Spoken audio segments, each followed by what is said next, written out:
The Minister of Agriculture, Land Reform and Rural Development, that's Thoko Didiza, has met with several leaders in a number of sectors to discuss the impact of the worsening power cuts in South Africa. The agriculture and food sectors have warned that the electricity cuts have threatened food security. South Africa is currently on stage 6 load shedding indefinitely. Let's get you a sense of what else we need to know. Bring in Minister Didiza, who joins us via our video link this morning. Great to have you on the program, Minister. Thanks very much indeed for making time to speak to us. Of course, there's no overstating how far-reaching the effects of load shedding are or is. Perhaps let's begin with how worried you are as a minister that this may very well lead to another crisis, a food security issue. Indeed, Ayanda, thank you very much, and good morning to you and your listeners, and compliments of the season 2023. Hopefully everything will be okay. Indeed, I am worried as a Minister of Agriculture, particularly on the capability of the sector to be able to feed our nation.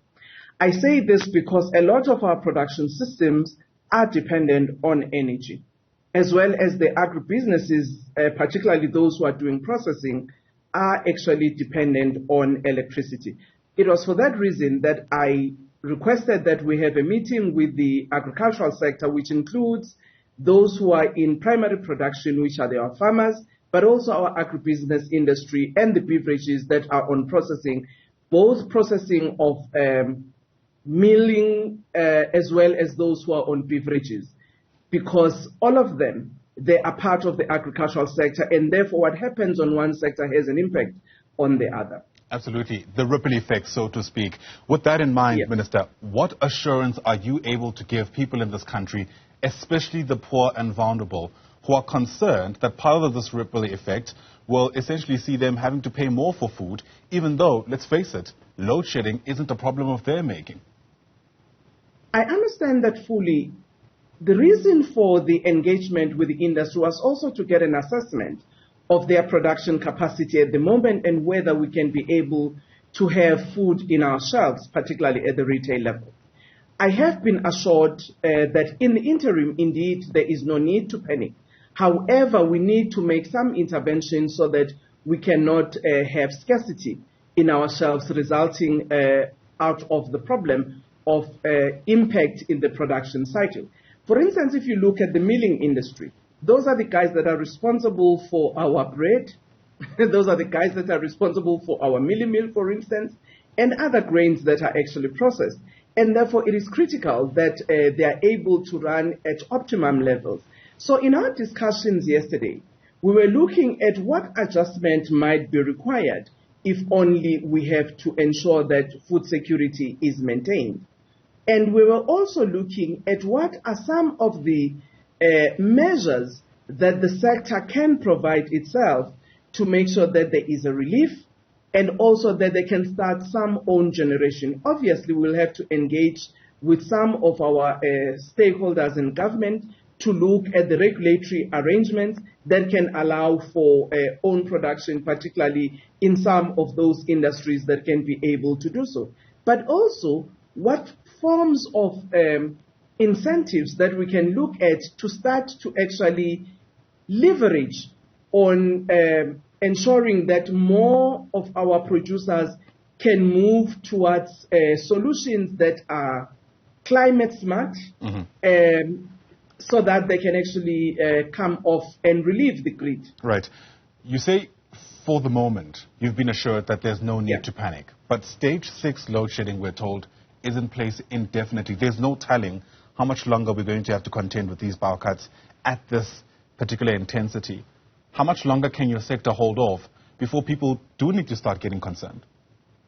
Well, what we have decided is that in 2 weeks' time, we will actually have a meeting because we have set up a task team that is going to have an assessment across the country, look at the financial impact, but also look at the production impact in those various industries, such that we can be able to say how much, food security can we assure the country in terms of the level of stage load shedding that we're in. I must say, though, that I've been engaging with Minister Patel and ESCOM, and there are certain interventions that have been made in other sectors where such requests have been made. Obviously, we need to look at the totality of the sector, not in a piecemeal fashion. And that's the reason why we had a meeting of the industry yesterday. Right. Allow me, Minister, to speak to you now as a senior member of government and a senior member of the governing party. I'm sure you'll be understanding of many South Africans who are completely disillusioned because we know the history of how we got here. This is not some accident. There were concerted efforts by some people who are in charge at Eskom, and in many instances there are people in government and the ANC who are said to be culpable. I suppose my question becomes, what kind of message do you have to South Africans who quite frankly have lost faith that we have a government that's able to fix a problem like this? Well, thank you very much, Ayanda. You have noted, obviously, one of the resolutions that came out of the ANC Congress, who themselves, as members of the ANC, all of us included, have appreciated the need of intervening with agency on this matter. On the other issues that you are reflecting on, there had been processes that have unleashed some, or rather unraveled some of the problems that were there, such as the Zondo Commission, and those are actually taking its course in terms of the law enforcement agency. However, as government, we have agreed that it is important that there is an urgent intervention to resolve this problem because we are all concerned of its impact not only on our society but also on our economy, such that we can be able to have a functional economy and address the issues of unemployment and many other issues of economic growth, for instance. Outside of Andre de Ruyter resigning as CEO, there's a feeling that no other senior official at Eskom has ever been held accountable for where we are, current and former. There are people calling for arrest at that level. Do you support those calls?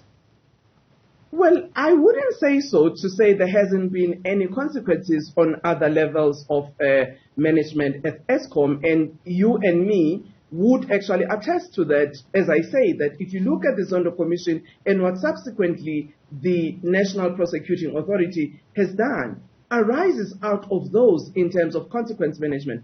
Obviously, the law and how they function will have to take its course. I don't think sitting here we can say arrest this one or arrest that one, because processes that lead to arrest must be followed.